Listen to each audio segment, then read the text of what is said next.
So welcome to our channel Gyapan academy. Finally सुबह के 8:30 बज चुके हैं क्योंकि आज हम लोग आधा घंटा पहले क्लास स्टार्ट कर रहे हैं और हम सभी लोग सीटेट उर्दू के ज़बरदस्त लाइव स्ट्रीमिंग में लाइव जुड़ चुके हैं। और सबसे पहले आप सभी लोग तो ऑडियो एंड वीडियो की क्वालिटी चैट सेक्शन में लिख करके बताइए, और नेटवर्क वगैरह सब कुछ अच्छे से दिखाई दे रही हूँ, सुनाई दे रही हूँ। एक बार चैट सेक्शन में यस और नो लिख करके क्लियर कर लीजिए, क्योंकि आज का भी ये क्लास होने वाला है बहुत ही ज़्यादा खास। इसीलिए मैं नहीं चाहती हूँ कि आज की इस क्लास में किसी भी तरह की रुकावट आए।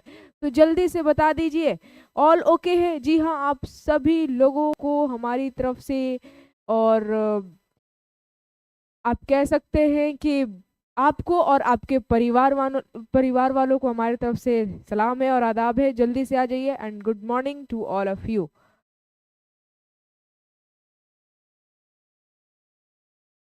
ऑल ओके है, यस ऑल क्लियर, क्या बात है।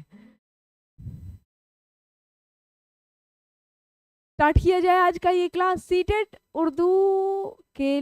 आज के इस क्लास में हम सभी लोग सीटेट फरवरी में जो एग्ज़ाम होने वाला है 2026 में, उसकी प्रिपरेशन तो स्टार्ट हो ही चुकी है कितने दिनों से, और कितने थ्योरी क्लास मैंने आप लोगों को करा ही दिया है। अब प्रीवियस ईयर क्वेश्चन मैं आप लोगों को लगातार करा रही हूँ, और आज भी हम लोग करेंगे प्रीवियस ईयर क्वेश्चन। दिसंबर 2024 का ही क्वेश्चन पेपर है, ये ओरिजिनल क्वेश्चन है, लेकिन पेपर 1 और लैंग्वेज 2 यानी कि पीआरटी वालों का है। जल्दी से आ जाइए एक बार, और वीडियो को लाइक कीजिए और शेयर करके एक बार सभी को बुलाइए। All okay.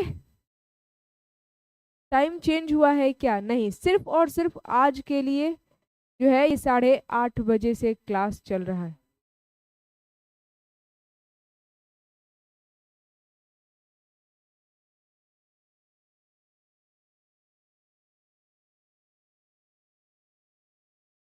चलिए, तो देखिए यहाँ पर मैं आप लोगों को बता दूं कि जब तक ये जो बिहार जीविका का महामैराथन चलेगा, तब तक सीटेट उर्दू के क्लास के टाइमिंग को थोड़ा सा आधा घंटा पहले कर दिया गया है। यानी कि ये एक हफ्ता तक जो है सीटेट उर्दू का क्लास सुबह में 8:30 बजे से चलेगा, और फिर एक हफ्ते के बाद यानी कि बिहार जीविका का जब महामैराथन खत्म हो जाएगा, तो फिर से अपने समयानुसार 9 बजे से चलना शुरू हो जाएगा। ठीक, तो स्टार्ट किया जाए। 8:30 बजे अब ये क्लासेस चलेंगी एक हफ्ता तक, जब तक बिहार जीविका का क्लास खत्म नहीं हो जाता है, महामैराथन खत्म नहीं हो जाता है तब तक। तो as you can see on the screen, CTET फरवरी 2026 के लिए उर्दू का पेपर एनालिसिस आज होने वाला है। दिसंबर 2024 का क्वेश्चन पेपर का अच्छे से विश्लेषण करेंगे, हर एक क्वेश्चन को अच्छे से समझेंगे, कैसे कैसे सवाल पूछे गए हैं पेपर 1 में, और आप उसका सही आंसर बता पा रहे हैं कि नहीं। रेडी हैं तो लिखिए आज के इस क्लास की शुरुआत हैशटैग बिस्मिल्लाह के साथ। तैयार है? पूरा 30 में 30 आपको सही करना है इस बार।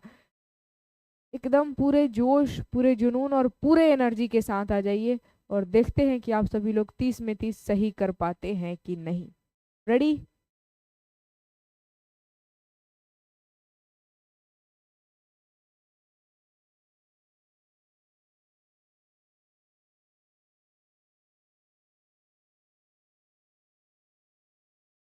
मेरा एडमिट कार्ड डाउनलोड नहीं हो रहा है मैम, कम्युनिटी कोऑर्डिनेटर का।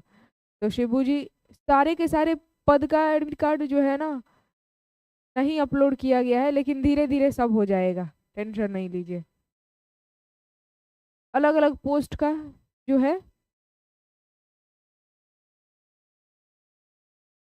एडमिट कार्ड आ चुका है, और कम्युनिटी कोऑर्डिनेटर का भी नहीं आया होगा, इस वजह से डाउनलोड नहीं हो रहा है। चलिए स्टार्ट करते हैं।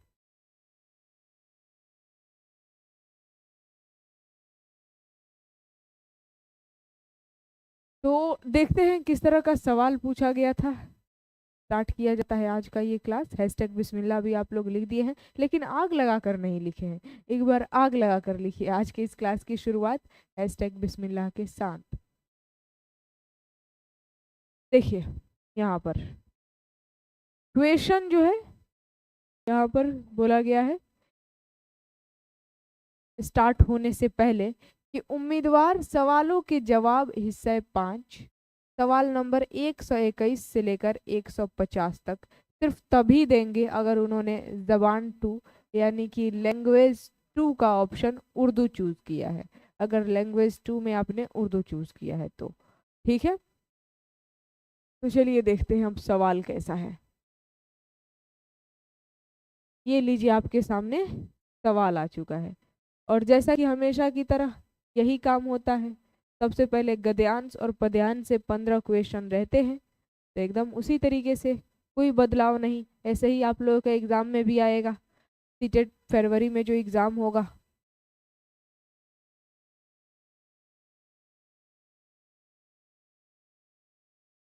जिनका जिनका एडमिट कार्ड डाउनलोड नहीं हुआ है उनका हो जाएगा धीरे धीरे, टेंशन नहीं लेना है। देखिए यहाँ पर सवाल क्या बोल रहा है। हिदायत दी गई है कि नीचे दी हुई इबारत को पढ़िए यानी कि गद्यांश को पढ़िए और दिए गए मुतबादिल में से यानी कि दिए गए विकल्प में से सही मुनासिब तरीन विकल्प का चुनाव आपको करना है। और सवाल नंबर 121 से लेकर 128 तक होगा ये। इस गद्यांश से जो सवाल पूछे जाएंगे 121 से लेकर के 128 तक इसी गद्यांश से सवाल रहेंगे यानी कि इबारत से सवाल रहेंगे। ठीक, तो अब पढ़िए जरा क्वेश्चन। आप लोगों को जब क्वेश्चन पेपर मिलेगा ना सीटेट फरवरी में जो एग्जाम होगा, तो सबसे पहले क्वेश्चन पढ़ लीजिएगा ताकि वो पॉइंट माइंड में सेट हो जाता है। और जब आप फिर तब गद्यांश पढ़ते हैं तो साथ ही साथ क्वेश्चन का आंसर मिलते चले जाता है। तो देखते हैं, सबसे पहले मैं क्वेश्चन खुद पढ़ देती हूँ और 1 का ऑप्शन नंबर सी लगाने लगे बिना गद्यांश पढ़े। आई होप आपने पढ़ लिया होगा। देखिए लिखा है, खुशकी पर इन बड़े जानवरों के बाद जो नमूने नजर आए वह थे तो ऐसे ही डरावने, मगर उनमें आजकल के जानवरों की तरह यह सिफत भी थी कि वो अपने बच्चों को शुरू में दूध पिलाया करते थे, दूध पिलाकर पालते थे। ऐसे जानवर शायद इसलिए कि वह गुलों में रहते थे, माँ बाप को औलाद से मोहब्बत थी और वो अपने बच्चों की हिफाजत करते थे। पहली किस्म के जानवरों से ज़्यादा सख्त जान निकले और दुनिया की मुसीबतों को झेल ले गए। फिर भी उनकी बहुत सी किस्में मिट गईं, जो बाकी बची उनके भी जिस्मों में ऐसी तब्दीलियां हो रही हैं कि वो मौसम की सख्तियों को ज़्यादा अच्छी तरह बर्दाश्त कर सके। इस तरह तरक्की करते करते जानवरों की एक किस्म ने ऐसी शक्ल पाई होगी जो आदमियों की शक्ल से कुछ मिलती जुलती होगी। जानवरों की इस किस्म को बनमानुस कहते हैं, बनमानुस कह सकते हैं। ठीक है, तो ये इबारत दिया गया था। अब क्वेश्चन देखते हैं। क्वेश्चन यहाँ पर पूछा गया है, सबसे पहला 121 नंबर सवाल है कि बड़े जानवर अपनी औलाद से मोहब्बत के साथ और क्या करते थे। तो इधर ही लिखा गया था, माँ बाप को औलाद से मोहब्बत थी और वह अपने बच्चों की हिफाजत करते थे, यहीं पर लिखा गया है। तो देखिए, वो अपने बच्चों को सदा अपने साथ रखते, अपने बच्चों को खाना खिलाते, वो अपने बच्चों की हिफाजत करते थे और वो अपने बच्चों को शिकार करना बताते थे। नहीं, ऑप्शन नंबर सी, वह अपने बच्चों की हिफाजत करते थे। क्या बात है, ऑप्शन नंबर सी बिल्कुल सही जवाब है आप लोगों का। पहले ही आप लोग बता रहे थे, absolutely correct option, option number C. तो 1 से 21 नंबर ये पहला सवाल था और पहला ही सवाल का जवाब आप लोगों ने एकदम 100% एक्यूरेट दिया है। चलिए आगे बढ़ते हैं। अगला सवाल 122 नंबर सवाल पढ़िए और बताइए इसका सही आंसर क्या होगा। ग्रामर से क्वेश्चन है।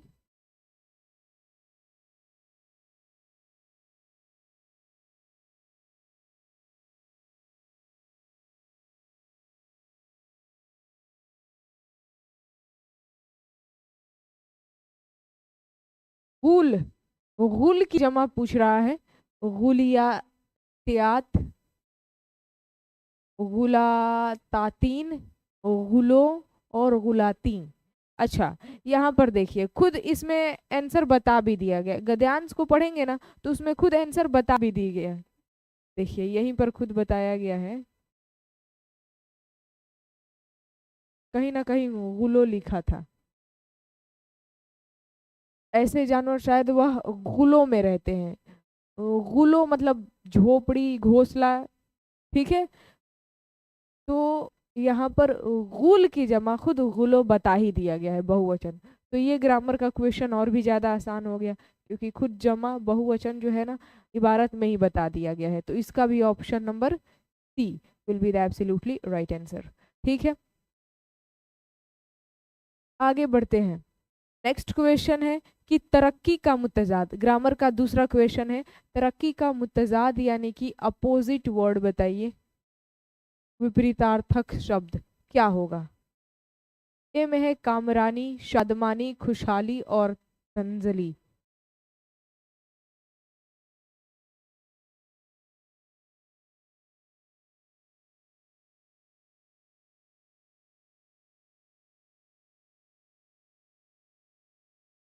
तरक्की का मुतजाद क्या होगा यानी कि अपोजिट वर्ड, विपरीतार्थक शब्द।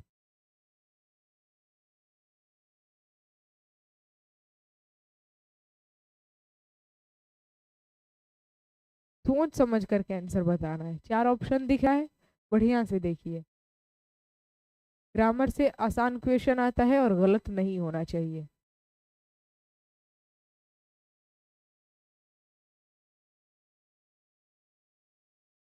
तनज़्ज़ुली बताइए। तरक्की यानी कि आप विकास कर रहे हैं, लगातार आप आगे की ओर बढ़ रहे हैं। और तनज़्ज़ुली का मतलब होता है लगातार गिरावट, यानी कि नीचे जा रहे हैं। Very good. अशरफी शीरी यहाँ पर बिल्कुल सही आंसर बताए हैं, और सीमा परवीन ने भी, साजिया ने भी, वेरी गुड। इन लोगों का ऑप्शन नंबर डी आ रहा था, परफेक्ट। शिब्बू भी ऑप्शन नंबर डी बता रही हैं, वेरी गुड। तनज़्ज़ुली का मतलब होता है गिरावट, तरक्की का मतलब विकास, आप आगे की तरफ लगातार बढ़ रहे हैं। और उसी का अपोजिट वर्ड यानी कि विपरीतार्थक शब्द होता है तनज़्ज़ुली। तनज़्ज़ुली, D will be the absolutely right answer. आगे बढ़ते हैं। नेक्स्ट क्वेश्चन आपके स्क्रीन के ऊपर आ चुका है, और इसको जरा पढ़िए। सवाल क्या है कि उन बड़े जानवरों में आजकल के जानवरों की कौन सी खुसूसियत थी। वो अपने बच्चे को खाने में मदद करते थे, अपने बच्चे को हमेशा अपने साथ रखते थे, वो अपने बच्चों की देखभाल करते थे, वो अपने बच्चों को शुरू में दूध पिलाते थे। तो शायद ऑप्शन नंबर डी, डी ही सही होगा, क्योंकि जब हम लोग इबारत पढ़ रहे थे तो उसमें यही चीज़ दिया था कि खुशकी पर इन बड़े जानवरों के बाद जो नमूने नजर आए थे वो ऐसे डरावने, मगर आजकल के जानवरों की तरह यह सिफत थी कि वो अपने बच्चों को शुरू में दूध पिला करके पालते थे। तो वेरी गुड, ये एक खुसूसियत यानी कि विशेषता थी। इन बड़े जानवरों में आजकल के जानवरों की कौन सी खुसूसियत, ये विशेषता थी कि वह अपने बच्चों को शुरू में दूध पिला करके पालते थे। D will be the absolutely right answer. इसका भी डी हो गया। अगला सवाल देखिए, बड़े जानवरों में किन तब्दीलियों की वजह से वह किसकी सख्तियों को अच्छी तरह बर्दाश्त करते थे। इंसान की सख्तियों को बर्दाश्त करते थे, कायनात की सख्तियों को, मौसम की सख्तियों को बर्दाश्त करते थे, या फिर भूख प्यास की सख्तियों को बर्दाश्त करते थे। तो जैसा कि मैंने ऊपर पढ़ा था इबारत को, तो उसमें लिखा हुआ था ऑलरेडी कि वह मौसम की सख्तियों को बर्दाश्त कर सकते थे। तो option number C will be the absolutely right answer. इसका सही आंसर क्या होगा, सी। डी लगा रहे थे भूख प्यास की सख्तियों को, नहीं, मौसम की सख्तियों को लिखा गया है,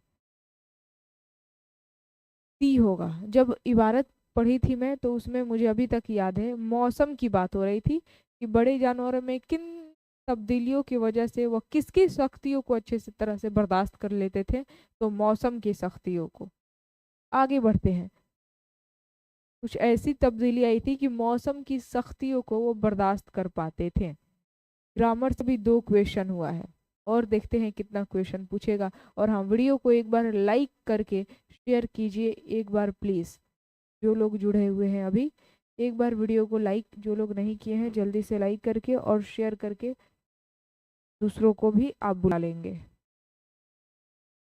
बड़े जानवरों के जो नए नमूने खुशकी पर नजर आए वह कैसे थे।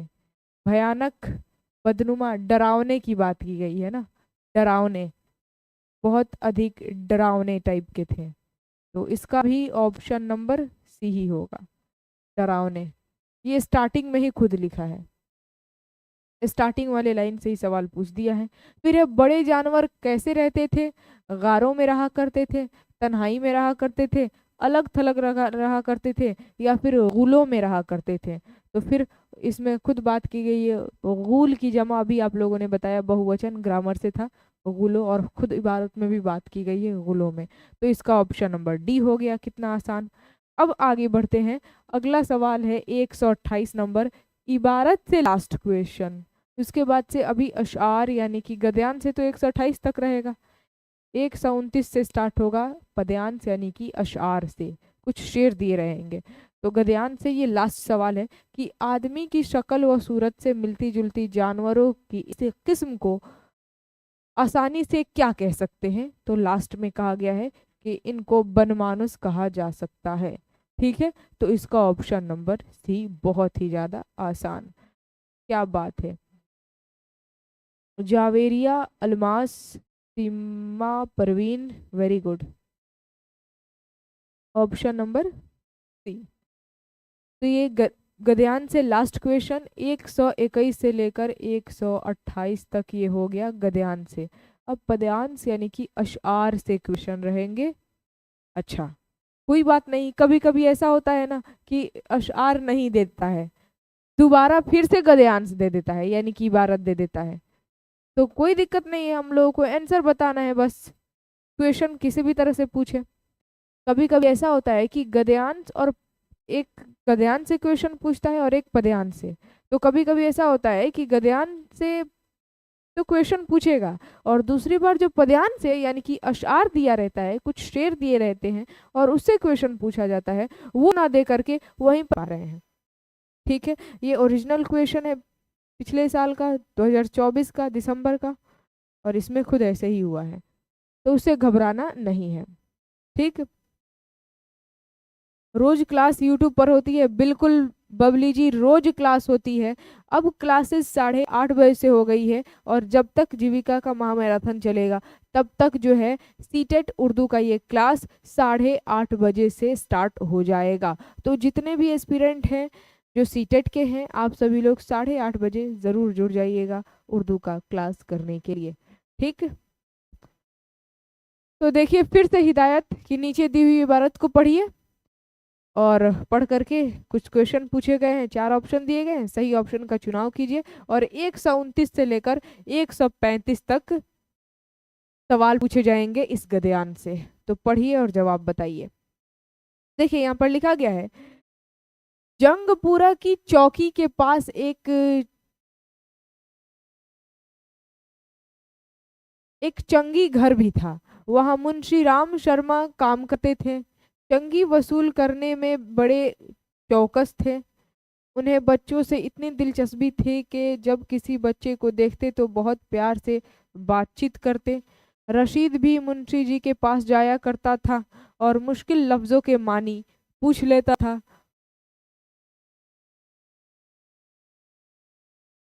ठीक है, ये पूरा का पूरा गद्यांश है, और इससे सवाल पूछे जाएंगे। जूम कीजिए, इससे ज्यादा जूम नहीं होगा, इससे ज्यादा जूम करूंगी तो फिर कट जाएगा।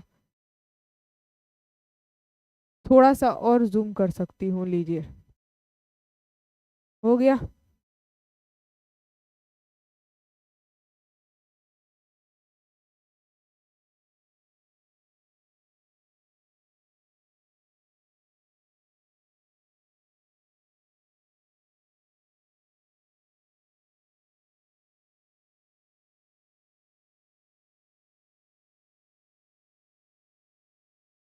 ठीक, तो देखिए यहाँ पर और आगे क्या था। रशीद भी मुंशी जी के पास जाया करता था और मुश्किल लफ्जों के मानी पूछ लेता। उनकी चंगी का नाम इतना ज्यादा था कि रशीद को बहुत इंतजार करना पड़ता था। मुंशी जी छुट्टी के दिन दिल्ली गए तो उर्दू बाजार से एक किताब खरीद लाए। ठीक है, मतलब इस गद्यांश का कोई हाथ और पाँव नहीं है, लेकिन फिर भी इससे सवाल हम लोग बनाएंगे। देखिए 129 नंबर सवाल पूछा है कि मुंशी राम शर्मा कहाँ काम करते थे। तो वो यहाँ पर लिखा गया है, जंगपुरा की चौकी के पास एक चंगी घर भी था, वहाँ मुंशी राम शर्मा काम करते थे। तो कहाँ पर? तो एक चंगी घर में। Very good. Option number C will be the absolutely right answer. बिजली घर, डाक घर, तार घर नहीं। हालांकि चंगी का मतलब होता है सपेरा। ठीक। तो यहाँ पर उसी तरह का बात की गई है। ऑप्शन नंबर ए इसका सही जवाब है। अभी तो आप लोगों का सारा सही जा रहा है, क्या बात है। नगमा शेख ने लिखा है 30 में से 8 तो सही हो गया। अच्छा, 121 से लेकर 128 तक जो क्वेश्चन था, टोटल का टोटल सही हुआ है। आज पूरा 30 में 30 सही होना चाहिए। बात सही है। 137 वाला भी सही हो गया। नेक्स्ट क्वेश्चन कि मुंशी जी बच्चों को देखकर क्या करते थे? उनको खाने पीने की चीजें देते थे, उनको पढ़ने लिखने में बहुत मदद करते थे, या फिर बहुत प्यार से बातचीत करते थे, या फिर उनके साथ वक्त गुजारते थे। तो अभी मैंने इबारत पढ़ा, उसमें खुद कहा गया है कि बहुत प्यार से बातचीत करते थे। तो इसका ऑप्शन नंबर सी। क्या बात है, बिल्कुल सही आंसर। बहुत प्यार से बातचीत करते थे। नेक्स्ट क्वेश्चन की तरफ बढ़ा जाए। अगला सवाल तो ये और भी ज्यादा आसान। यह चंगी घर कहाँ पर था? रेगड़पुरा में, कालेज हेड़ा में, या फिर पीतमपुरा में, या फिर Jangpura. Very good. Option number D में, जंगपुरा में था। तो इसका ऑप्शन नंबर डी हो गया। क्या बात है। निशा खातून, साजिया, शिबू, शमशाद, शबाब, आशिया। Very good. ये तो आसान सवाल है। अभी आप लोगों का बहुत ही जबरदस्त हालत खराब होने वाला है 136 नंबर क्वेश्चन से, जो पेडागोजी स्टार्ट होगा। लेकिन सोच समझ करके आंसर बताइएगा, आज 30 में 30 सही होना ही चाहिए। ठीक है। मुंशी जी कहाँ से किताब खरीद लाए? कबाड़ी बाजार से, इतवार बाजार से, किताब मेले से, या फिर उर्दू बाजार से? तो वो उर्दू बाजार गए थे और वहीं से क्या किए, किताब खरीद लाए। ठीक। तो ऑप्शन नंबर इसका भी डी ही हो जाएगा। अगला सवाल कि लफ्ज की जमा। इतना आसान सवाल कोई कैसे पूछ सकता है, लेकिन सीटेट में पूछा गया है। आप खुद अपनी आंखों से देख सकते हैं, और जब मैं क्वेश्चन पढ़ रही हूं तो कानों से सुन सकते हैं। ठीक है। तो यहाँ पर लफ्ज की जमा यानी कि बहुवचन अल्फाज होता है ना, तो अल्फाज नहीं दिया है। ऑप्शन ए में दिया है लफाजतों, लफाजाती, लफ्जों और लफाजों। अब इस हिसाब से आपको बताना है क्या होगा। अल्फाज नहीं दिया है, कोई बात नहीं है, बट ऑप्शन के हिसाब से आपको बताना है। क्या बात है, सी। Very good. लफ्ज का जमा बहुवचन लफ्जों, प्लूरल लफ्जों हो जाएगा। हालांकि अल्फाज होता है बट दिया नहीं है, तो कोई दिक्कत नहीं है, लफ्जों लगा दीजिए। अगला सवाल, खरीद का मुतजाद। अच्छा, ये लेकर 4 क्वेश्चन हो गया ग्रामर का। ये चौथा क्वेश्चन है। आप नोट कर रहे हैं? Point should be noted. 4 question खरीद का मुतजाद। 15 में से तो 4 क्वेश्चन ग्रामर का ही हो गया।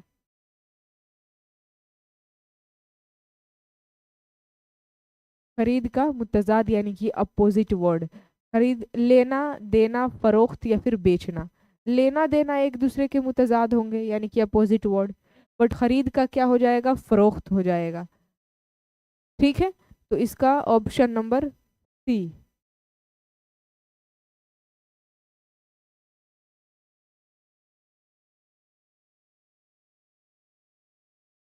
ठीक। Option number C will be the absolutely right answer. ये तो सबको पता है, खरीद का फरोख्त और फरोख्त का खरीद, खरीद फरोख्त।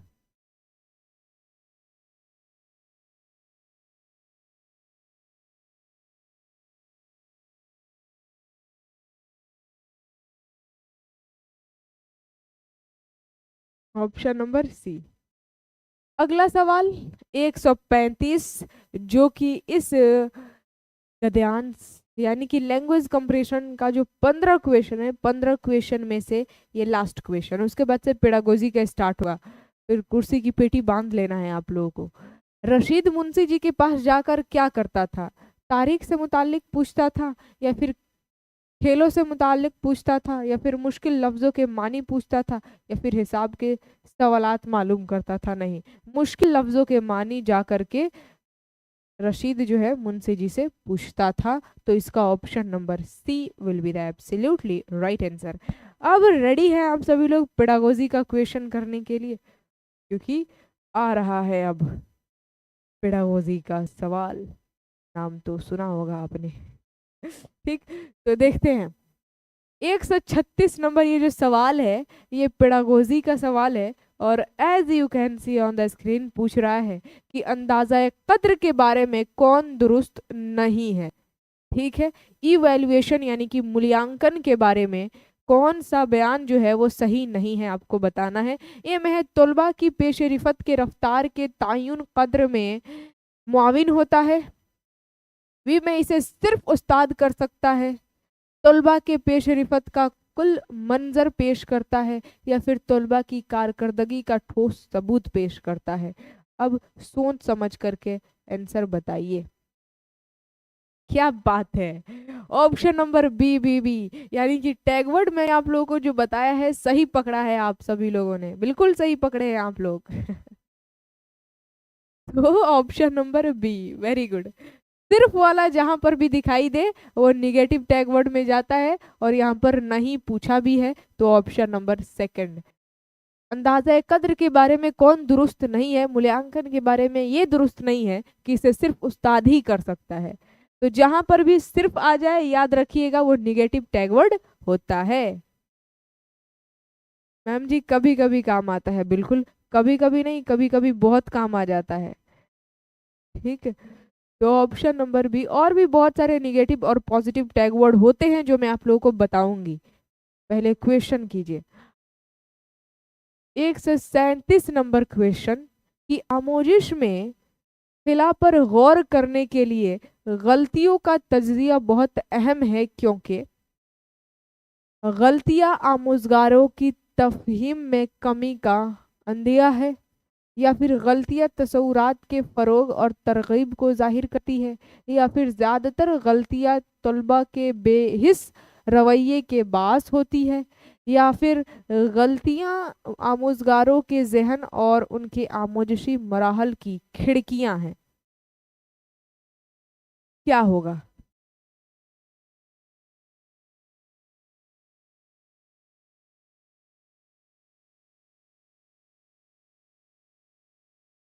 आमोजगारों में डी। डी लगातार आप लोग बता रहे हैं, सभी का इतना एकदम सही सही आंसर कैसे आ सकता है?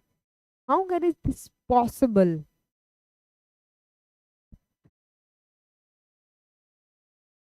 एकदम सही आंसर। कुछ ना कुछ गड़बड़ है, कुछ तो गड़बड़ है दया। कहीं ना कुछ ना कुछ गड़बड़ जरूर है। डी आप लोग एकदम सही आंसर कैसे बता सकते हैं?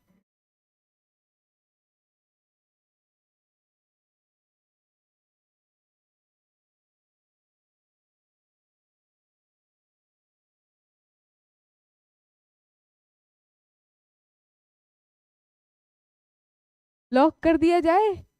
Option number option number D.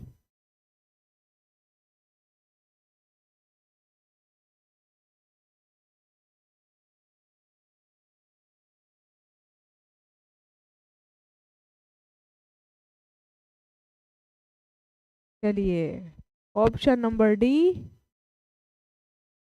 Lock, बिल्कुल सही आंसर है। मैंने पहले ही कहा था एकदम सही आंसर।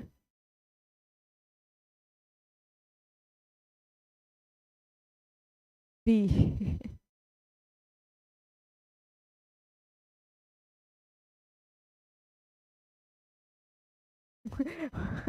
क्योंकि मैम हम आप ही के तो स्टूडेंट हैं। बहुत बढ़िया। गलतियां आमोजगारों के जहन और उनकी आमोजसी मराहल की खिड़कियां हैं, बिल्कुल सही जवाब है। आमोजिश में कला पर गौर करने के लिए गलतियों का तज्जिया बहुत अहम है। ये तो बात सही है, क्योंकि गलतियां जो है आमोजगारों यानी कि बच्चों के जहन और उनकी आमोजिशी मराहल की खिड़कियां हैं।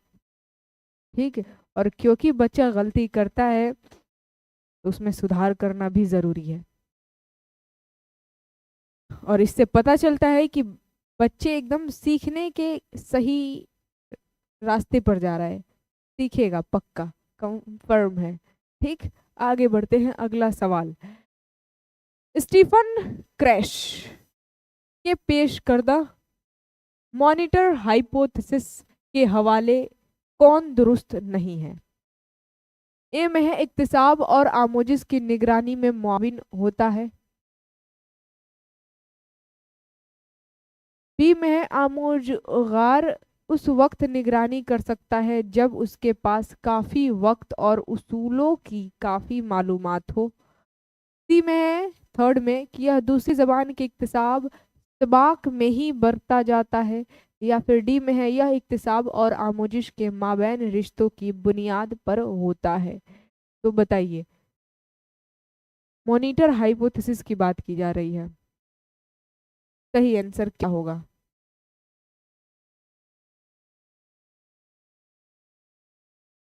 थोड़ा क्वेश्चन घुमा करके, हालांकि नहीं पूछा है, टॉपिक पता रहेगा तो आप लोग बता सकते हैं, फिर भी मैं बताऊंगी। सबसे पहले आंसर आप लोग बताइए। स्टीफन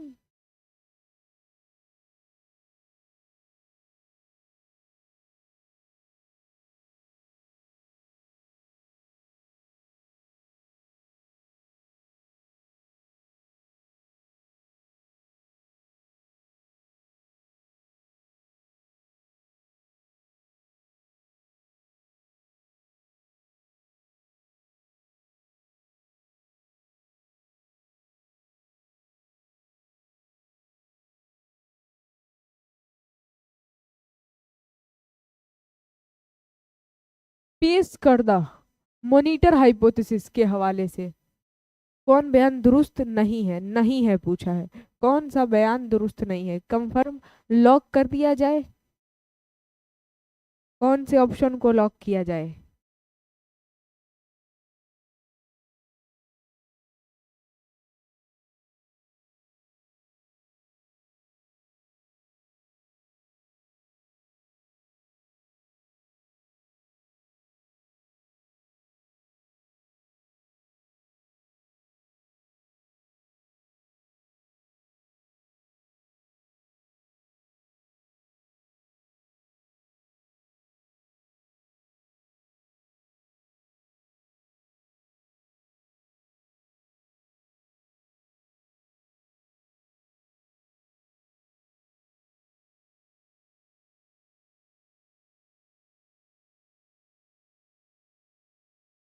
ऑप्शन नंबर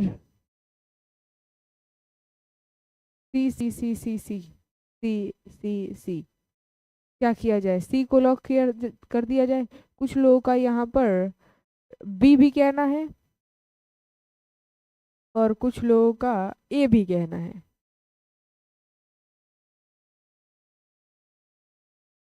देखिए, अगर बात करें स्टीफन क्रेशन का, तो स्टीफन क्रेशन के हिसाब से जो मॉनिटर हाइपोथेसिस है ना, बात की जा रही है मॉनिटर की, यानी कि इनका ये जो थ्योरी है, सिद्धांत, ध्यान से सुनिएगा।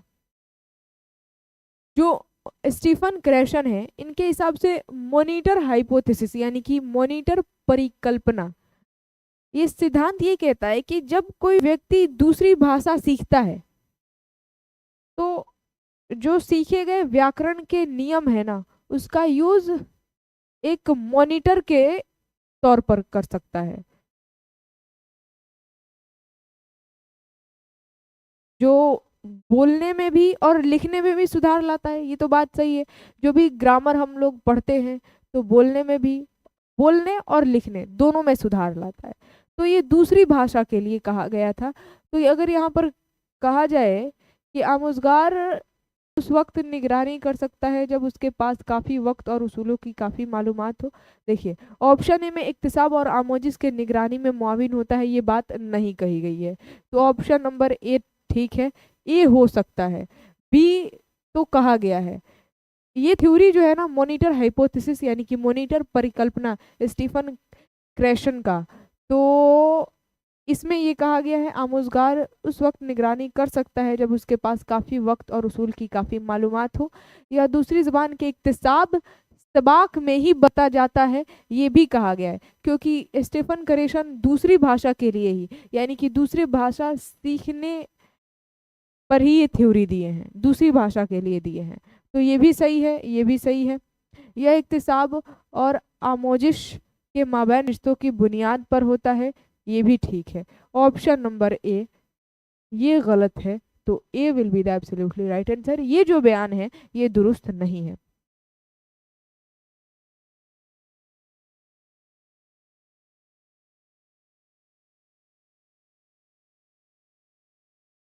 ठीक, याद रखिएगा, ये जो थ्योरी है मॉनिटर हाइपोथेसिस थ्योरी यानी कि मॉनिटर परिकल्पना का सिद्धांत किसका दिया हुआ है? स्टीफन क्रेशन का।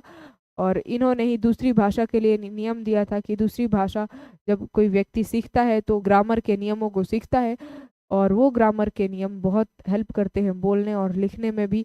तो हालांकि ये इक्तिसाब और आमोजिस के माबैन रिश्तों की बुनियाद पर भी होता है, या दूसरी जुबान के इक्तिसाब सबाक में ही बरता जाता है, ये भी कहा गया है। ये तीनों तो बयान दुरुस्त है, बट ऑप्शन नंबर ए गलत हो जाएगा। आगे बढ़ते हैं। नेक्स्ट क्वेश्चन 139 कि दर्ज झैल में से कौन तश्कीली अंदाज़ा कद्र की मिसाल नहीं है?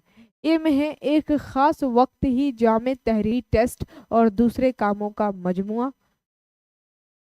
बी में दिया है पूरे सेशन में मुख्तसर टेस्ट लेकर हमजोलियों के ज़रिए नज़रसानी तक की हिकमत अमलियाँ।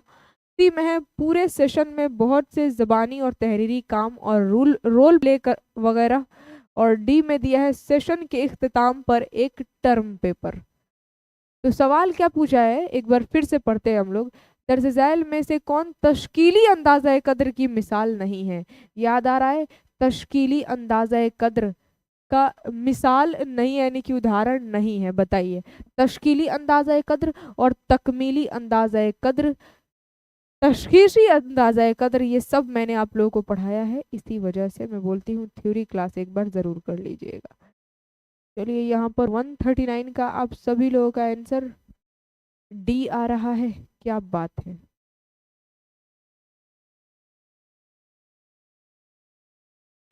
Perfect, I really proud of you all my dear aspirant. बिल्कुल सही जवाब आप लोग बता रहे हैं, ऑप्शन नंबर डी। क्यों? क्योंकि क्या होता है, तश्कीली अंदाज़ा कद्र की बात की जा रही है ना, तकमीली अंदाज़ा कद्र में सिलेबस मुकम्मल होने पर यानी कि खत्म, मैंने आप लोगों को बताया था तकमील से याद रखिएगा मुकम्मल। तो तकमीली अंदाज़ा कद्र में सिलेबस मुकम्मल हो जाने पर, सिलेबस खत्म हो जाने पर मूल्यांकन किया जाता है। लेकिन तश्कीली अंदाज़ा कद्र में क्या होता है, इसमें जो है आप पढ़ा रहे हैं और उसी बीच क्या आप टेस्ट लिए कि बच्चे को चीज़ें समझ में आई कि नहीं, और जब टेस्ट लेते हैं कुछ पूछते हैं तो आपको भी पता चलता है कि बच्चों को कितना समझ में आया और उस बेस पर आपको आगे कैसे पढ़ाना है। ठीक है, तो एक ख़ास वक्त ही जामे तहरीरी टेस्ट और दूसरे कामों का मजमुआ, ये ठीक है। पूरे सेशन में मुख्तसर टेस्ट लेकर हमजोलियों के ज़रिए नज़रसानी तक हिकमत अमलिया, यानी कि आप पढ़ा भी रहे हैं और पूरे सेशन में जो ले रहे हैं क्लास उसमें छोटा छोटा टेस्ट भी ले रहे हैं। इससे क्या होगा, पता चलेगा कि आप पढ़ाए बच्चों को चीज़ें समझ में आई है कि नहीं, और साथ में आगे आपको किस तरह से पढ़ाना है जिस हिसाब से बच्चा आंसर दे आए। तो पूरे सेशन में बहुत से ज़बानी और तहरीरी काम और रोल प्ले वगैरह, तो ये तीनों बात तो होता ही है। लेकिन सेशन के इख्तिताम पर एक टर्म पेपर, ये तश्कीली अंदाज़ा कद्र की मिसाल नहीं है। सेशन जब ख़त्म हो जाएगा, सिलेबस ख़त्म हो जाने के बाद इख्तिताम पर यानी कि ख़त्म होने पर जब आप टेस्ट पेपर ले रहे हैं तो वो तश्कीली कहाँ होगा, फिर वो तकमीली हो जाएगा। तो इस हिसाब से ऑप्शन नंबर डी, ये जो मिसाल है ये तश्कीली अंदाज़ा कद्र का नहीं है। ठीक, आगे बढ़ते हैं। नेक्स्ट क्वेश्चन 140 नंबर सवाल, और आप लोग देख सकते हैं 140 नंबर सवाल है। 121 से स्टार्ट हुआ था, 140 पर पहुंचे हैं। इसके बाद से और 10 सवाल अभी हैं।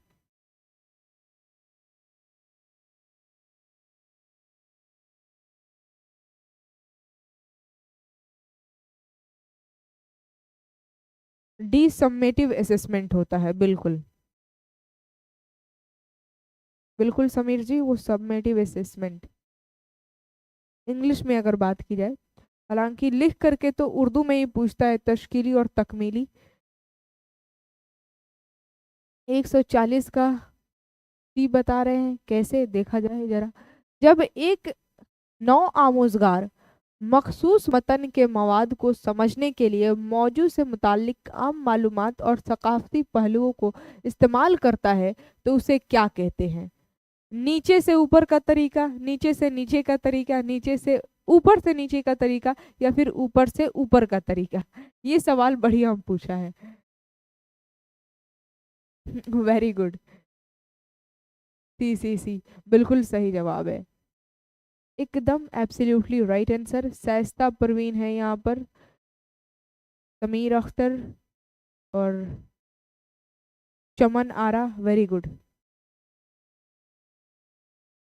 क्यों? क्योंकि जब एक नया आमुजगार मखसूस मतन के मवाद को समझने के लिए मौजू से मुताल्लिक आम मालूमात और सकाफती पहलुओं का इस्तेमाल करता है, डायरेक्ट बोल दिया है। मखसूस मतन से जो चैप्टर है उसके मवाद को समझने के लिए मौजू से मुतालिक जो टॉपिक है उससे संबंधित आम मालूमात और सकाफती पहलुओं को इस्तेमाल करता है, तो इसे क्या है, ऊपर से नीचे का तरीका, तब जा कर के वो चैप्टर समझता है। तो ऑप्शन नंबर सी, ये ऊपर से नीचे का तरीका कहलाएगा, top down approach. Very good Meharbano जी।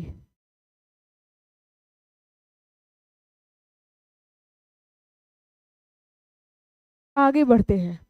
141 नंबर सवाल क्या पूछ रहा है कि दर्ज झैल में कौन मतन की तफहीम और लफ्जियात के फरोग में मुआविन नहीं होगा? ठीक है, मतन की तफहीम और लफ्जियात के फरोग यानी कि बढ़ावा देने में मुआविन नहीं होगा। ए में है मरकजी ख्याल का नक्शा, बी में है तस्वीरी लुगात, सी में है लफ्जों का नक्शा, और डी में है हुरूफ तहज्जी का चार्ट। यस, आसान सवाल, अब समझ में आ गया, ये आसान सवाल है। क्यों? क्योंकि मतन की तफहीम और लफ्जियात के फ़र्क, आप कोई भी चैप्टर पढ़ रहे हैं तो उसको समझने के लिए उसमें जितने भी लफ्ज़ हैं उसके मीनिंग को समझने के लिए, तो तफहीम और लफ्जियात के फ़रोग यानी कि बढ़ावा देने में क्या चीज़ मदद नहीं करेगा? तो मरकज़ी ख्याल का नक्शा, तस्वीरी लुगात, लफ्ज़ों का नक्शा, ये सब तो मदद करेगा, लेकिन हुरूफ तहजी का जो चार्ट है अल्फ़ाबेट का, अलिफ बे पे, या फिर इंग्लिश की बात कर ले ABCD, हिंदी की बात कर ले क ख ग, तो हुरूफ तहजी की तादाद ये चार्ट हेल्प प्रभावी तरीके से नहीं करेगा। तो option number D will be the absolutely correct option. अब आगे बढ़ते हैं, अगला सवाल क्या पूछा है कि अंदाज़ा कद्र की दो अहम किस्मों के हवाले से दर्ज झैल में बयानात में से कौन दुरुस्त है? कौन सा दुरुस्त है आपको बताना है। ए में है तश्कीली जांच आमोजिश के हर मरहले में मुसलसल होती रहती है।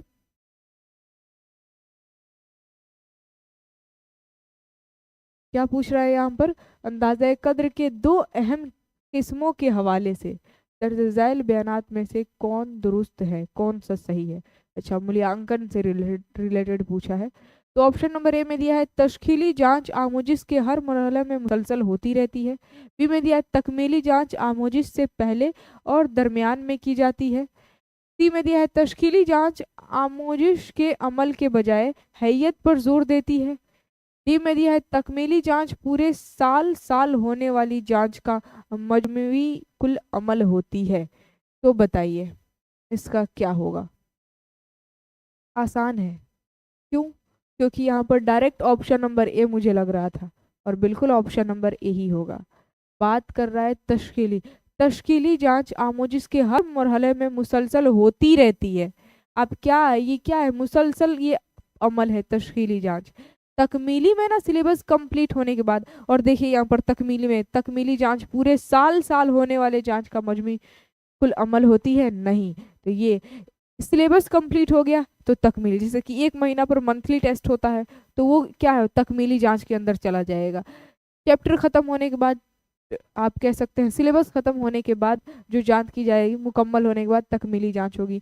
और यहाँ पर कहा गया कि तशकीली जांच आमोजिश के अमल के बजाय हैयत पर जोर देती है, सी भी नहीं होगा। तकमीली जांच आमोजिश से पहले और दरमियान में की जाती है, आमोजिश के पहले तकमीली जांच कैसे कर लेंगे जबकि मुकम्मल होने पर होता है तकमीली जांच। तो ऑप्शन नंबर सेकंड भी नहीं होगा। ये जो तशकीली जांच है आमोजिश के हर मरहला में मुसलसल होती रहती है। आप बच्चों को पढ़ा रहे हैं और उसी वक्त क्वेश्चन पूछ ले रहे हैं, इससे क्या हो जा रहा है, मूल्यांकन आप कर ले रहे हैं, आप टेस्ट ले रहे हैं कि बच्चे आपके पढ़ाए हुए को समझा है कि नहीं, कितना समझा है ये आपको पता चल जा रहा है, और उस हिसाब से कैसे पढ़ाना है ये आप आइडिया ले रहे हैं। तो ये क्या है कि मुसलसल ये पढ़ाने के दौरान आमोजिस में ये मुसलसल तशकीली जांच जो है ना, तशकीली जांच ये होती रहती है। ठीक है, तो option number A will be the absolutely right answer. अगला सवाल 143,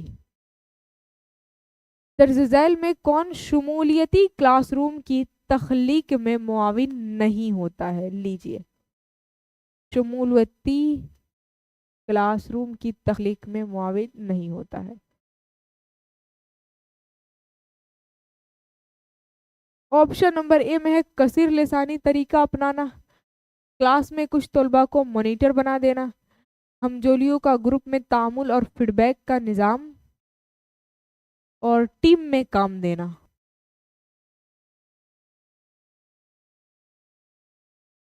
अच्छा सवाल ये पूछा है।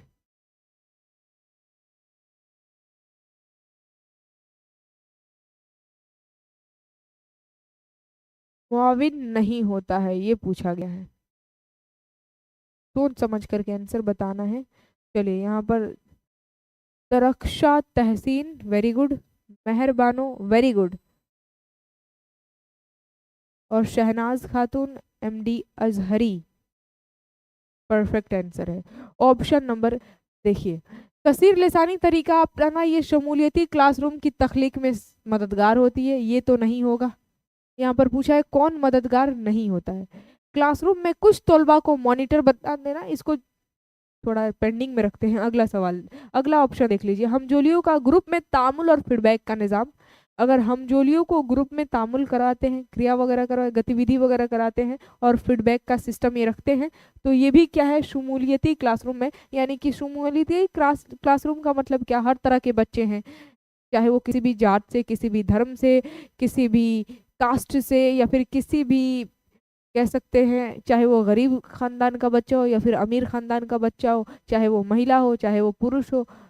ठीक है, सभी तरह की, यानी कि शमूलियती क्लासरूम में मददगार होता है। कसीर लिसानी ये तो होता ही है, तो ऑप्शन नंबर ए होगा। यहाँ पर पूछा है कौन मददगार नहीं होता है, तो बी को अभी पेंडिंग में रखते हैं, सी को देखते हैं, हमजोलियों का ग्रुप में तामुल और फीडबैक का निज़ाम। तो ऑप्शन नंबर बी ये भी तो हेल्प करता है, जितने भी बच्चे हैं हमजोलियों का ग्रुप बना दे रहे हैं और तामुल यानी एक्टिविटी वगैरह करा रहे हैं, फीडबैक का निज़ाम यानी कि सिस्टम आप रखे हैं, तो ये भी मदद ही करता है शमूलियती क्लासरूम में। तो ऑप्शन नंबर सी भी नहीं होगा। टीम में काम दे रहे हैं, तो हर तरह के, हर जात के, हर कास्ट के, हर मज़हब के और हर जेंडर के बच्चे जो है ना एक दूसरे से टीम वर्क में काम करेंगे, तो ये भी शमूलियती क्लासरूम को बढ़ावा ही दे रहा है, उसमें मददगार ही साबित हो रहा है। तो ऑप्शन नंबर डी भी नहीं होगा, B will be the absolutely right answer. इस तरीके से तो जो लोग बी लगा रहे थे आपका जवाब बिल्कुल सही है।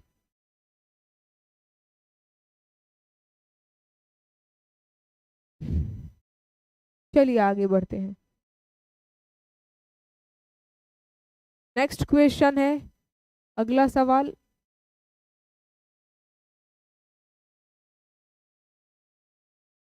अच्छा सवाल पूछा है, बहुत बढ़िया सवाल।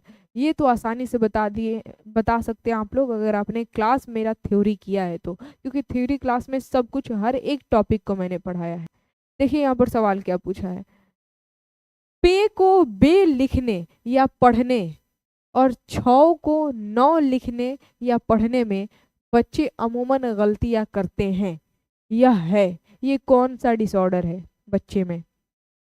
ए में है एनोमिया डिसऑर्डर, बी में है डिसलेक्सिया, सी में है आप कहेंगे तुतलाना या फिर हकलाना, और डी में है अफेजिया। सोच समझ करके बताइएगा, सवाल अच्छा है।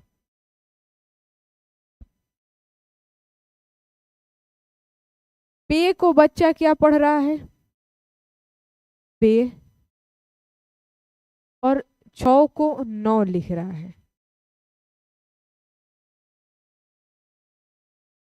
पढ़ने या फिर लिखने दोनों की बात कर रहा है। पे को बे लिखने या फिर पढ़ने, 6 को 9 लिखने या फिर पढ़ने में बच्चे अमूमन गलतियां कर रहे हैं, तो ये कौन सा डिसऑर्डर है? क्या बात है, option number B dyslexia, very good, एकदम जबरदस्त आंसर है। ऑप्शन नंबर बी ये क्या है? डिसलेक्सिया। इसी में क्या, मैंने आप लोगों को एग्जाम्पल भी बताया था, बच्चा 5 को उल्टा लिखेगा, ऐसे 7 ऐसे लिखा जाता है, वो उल्टा 7 लिखेगा एफ की तरह, ठीक है। तो ये सब डिसलेक्सिया में होती है, या फिर डिसग्राफिया भी कह सकते हैं। Very good.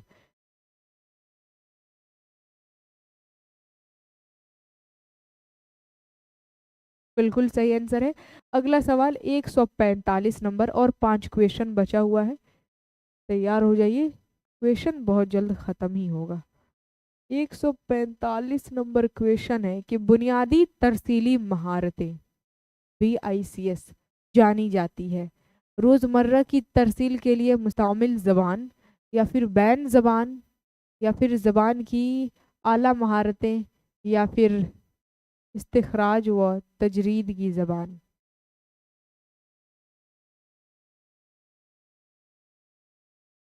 Yes, basic interpersonal communication skills BICS, बुनियादी तरसीली महारतें।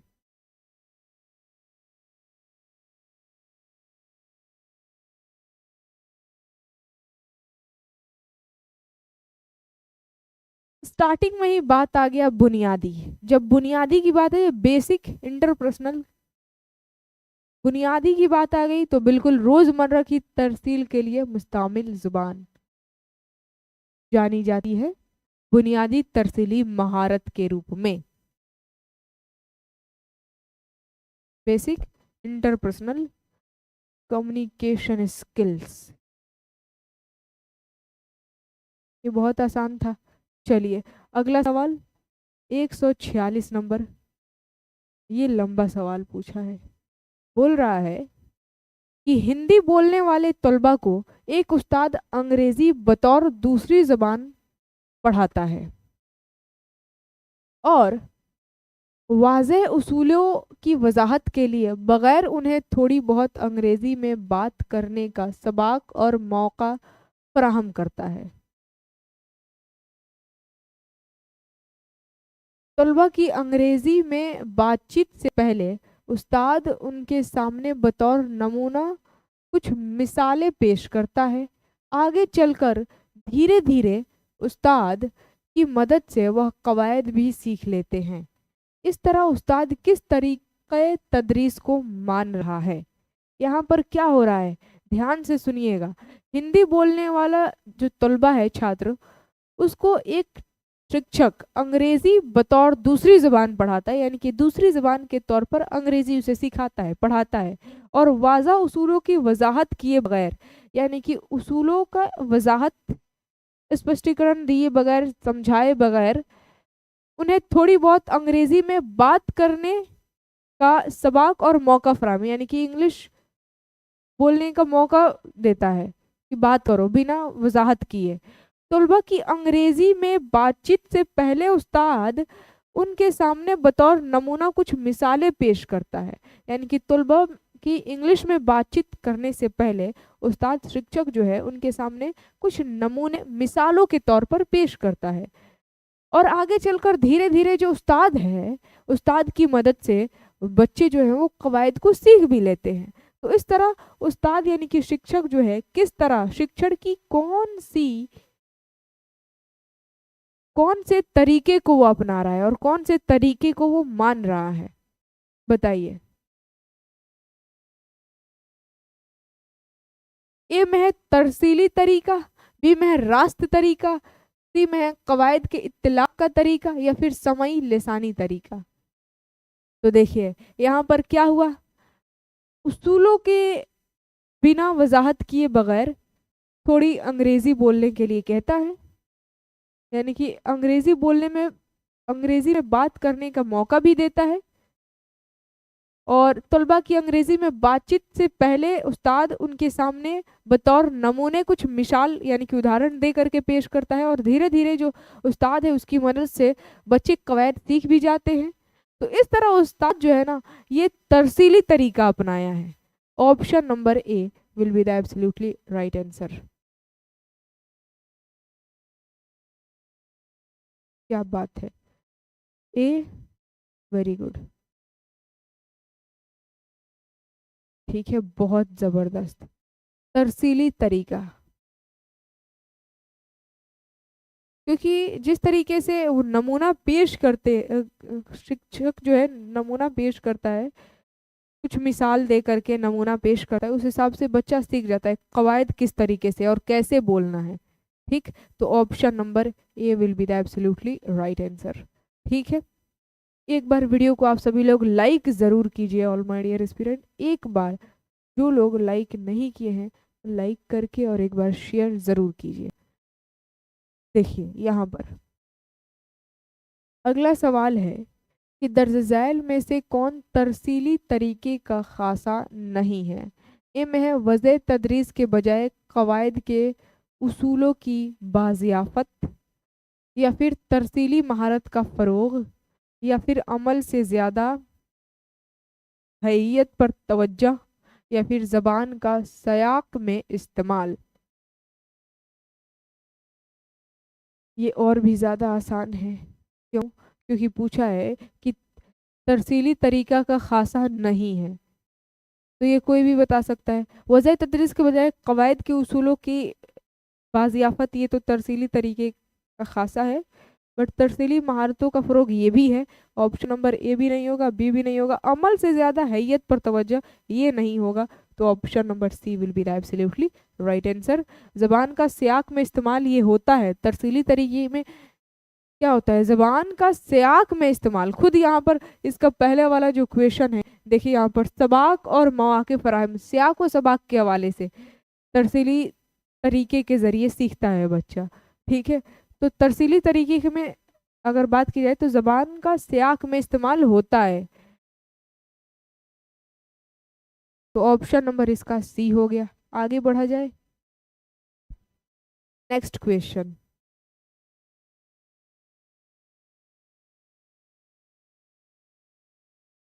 कहानियों की कौन सी किस्म कसीर लिसानियात और मतनु सकाफत के फ़रोग के लिए सबसे मौजू है? क्या बात है। ए में है साइंस फिक्शन, बी में है माफुकुल फितरत की कहानियाँ, लोक कहानियाँ, या फिर सवाना उमरिया।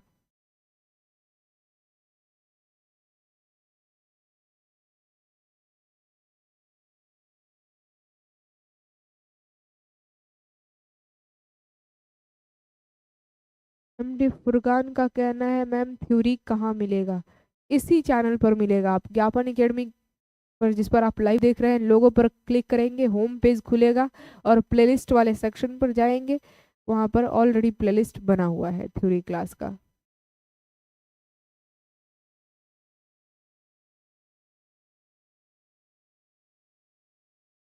सी, चलिए, Aftab Alam C, Mehrbano very good, Rubab Naaz C, Farhana Khatoon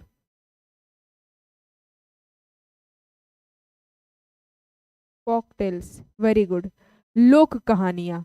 option number C will be the absolutely right answer. क्यों? क्योंकि कहानियों की कौन सी किस्म कसीर लिसानियत और मतनु सकाफत के फरोग बढ़ावा देने के लिए सबसे मुझे तो वो है लोक कहानियाँ।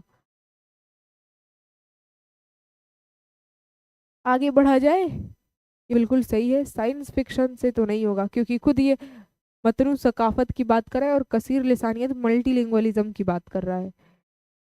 तो ऑप्शन नंबर ए तो बिल्कुल नहीं होगा। सवाना उमरी डी भी नहीं होगा। लोक कहानियां परफेक्ट है। 149 और 50 दोनों सवाल आपके स्क्रीन के ऊपर है। ये जो दोनों क्वेश्चन है ये लास्ट क्वेश्चन है। बताइए क्या होगा। दरज़ैल में से कौन अदब इत्फाल के पसंदीदा खासे में शामिल नहीं है। ए में है बड़ा फॉन्ट साइज और मानूस अल्फाज। बी में है जाज़ब तस्वीर। सी में है जानवरों के किरदार। और डी में है वाज़ा इखलाकी अकदार। तो देखिए अदब इत्फाल के पसंदीदा खासे में शामिल नहीं है पूछा है, तो बड़ा फॉन्ट साइज और मानूस अल्फाज ये ठीक है। ऑप्शन नंबर ए नहीं होगा। जाज़ब तस्वीरी बी भी नहीं होगा क्योंकि पसंदीदा खासे में शामिल नहीं है पूछा है। जानवरों के किरदार ये भी नहीं होगा क्योंकि ये भी शामिल है। D will be the absolutely right answer, वाज़ा इखलाकी अकदार। डी हो जाएगा बिल्कुल सही जवाब।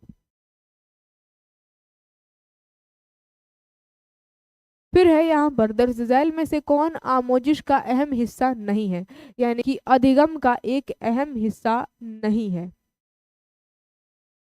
मुतासिरकिन, नफ्सियाती हुर्की, वकूफ़ी और समाजी नकाली।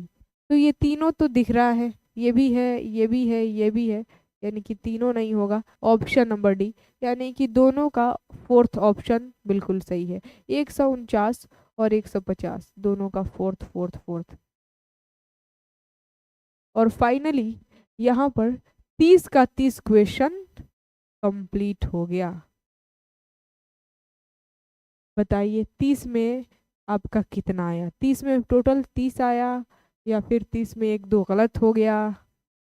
Tell me in the chat section. आज के इस क्लास का पीडीएफ जो है आपको मिल जाएगा ज्ञापन एकेडमी ऑफिशियल टेलीग्राम पर। अगर आप प्राप्त करना चाहते हैं तो टेलीग्राम से जुड़ जाइएगा। अभी फिलहाल पिछले क्लास का पीडीएफ भी अपलोड नहीं हुआ है, सब एक साथ अपलोड होगा। कमेंट बॉक्स में लिख करके बताना है कि आज का ये क्लास कैसा रहा। लाइक शेयर वगैरह कर देना है और चैनल पर जो लोग नए नए आए होंगे अपने परिवार का एक हिस्सा बनने के लिए चैनल को सब्सक्राइब ज़रूर कर लेंगे।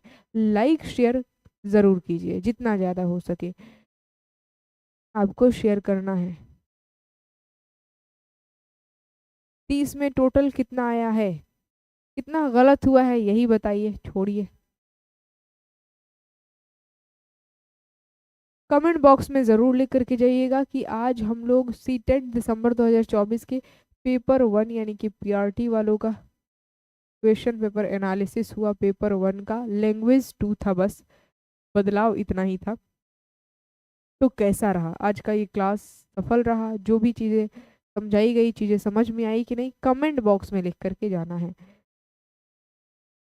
मैम हमको थ्योरी नोट्स मिल जाएगा? आसिफ इमरान जी बिल्कुल मिल जाएगा, ऑलरेडी अपलोडेड है ज्ञापन एकेडमी ऑफिशियल टेलीग्राम पर। थ्योरी क्लास का नोट्स अवेलेबल है तो आप जा करके ले सकते हैं। पेडागोजी में बहुत गलती होती है, पेडागोजी में ही सबका गलती होता है, तो आप सभी लोग पेडागोजी पर ज़्यादा ध्यान दीजिए। 30 में 28 आसिया का, क्या बात है, यानी कि केवल 2 गलत। परफेक्ट, एकदम ज़बरदस्त। 30 में 28 आया है आशिया जी, यानी कि दिसंबर 2024 का जो क्वेश्चन पेपर है उसमें से आपने उर्दू में सीटेट की बात कर रहे हैं, सीटेट उर्दू में 30 में आपने 28 सही किया है, बहुत बड़ी बात है। Very good. अफराज अफरा नवाज, यहाँ पर इनका 22 सही हुआ है, 30 में 22, वेरी गुड। शाइस्ता परवीन का 30 में 24, परफेक्ट। तो जो थोड़ी बहुत गलती हो जा रही है आप सभी लोगों से, 4-5 क्वेश्चन गलत हो जा रहे हैं, 2-3 क्वेश्चन गलत हो जा रहे हैं, तो वो सोचिए क्यों गलत हो जा रहे हैं। अब उस पर वर्क करना है और जितना ज़्यादा हो सके धीरे धीरे हर रोज़ हम लोग आगे बढ़ रहे हैं। और जहाँ जहाँ पर जिस तरह से क्वेश्चन आ रहा है उसको फेस करके हर एक सवालों का जवाब हम लोगों को देना है। और एक समय ऐसे आएगा कि 30 में टोटल 30 सही होगा। मेहरबानों का कहना है मैम मेरा 29, क्या बात है, 30 में 29, एक गलत हो गया, कोई बात नहीं है, लेकिन कोशिश करना है कि 30 में 30 सही हो, 30 में 30 सही करना है और ये हो करके रहेगा। ठीक, चलिए अब मैं आप सभी लोगों से विदा लेती हूँ। हंसते रहिए, जीवन में मुस्कुराते रहिए, और बाकी लैंग्वेज कंप्रेशन से तो 15 में 15 आसानी से सही हो जाता है। पेडागोजी सबसे मुश्किल लगता है, तो उसी पर ज़्यादा फोकस करना है, और क्वेश्चन भी अगला मैं लेकर के आने वाली हूँ। ठीक है, तो तैयार हो जाइए, मैं आप सभी लोगों से विदा लेती हूँ। वीडियो को लाइक शेयर वगैरह ज़रूर कर लीजिएगा। Bye bye, take care. और हाँ, आज की इस क्लास का पीडीएफ, जितना भी इसके क्लास का पीडीएफ नहीं गया है सीटेट का, वो आप लोग को मिल जाएगा। ठीक, टेंशन नहीं लेना है, वीडियो को लाइक शेयर वगैरह ना करना है, और कमेंट बॉक्स में ज़रूर लेकर के जाना है कि आज का ये क्लास कैसा रहा। तो हंसते रहिए, मुस्कुराते रहिए, स्वस्थ रहिए, मस्त रहिए, खुशहाल रहिए। Bye bye, take care. जय हिंद और खुदा हाफिज़।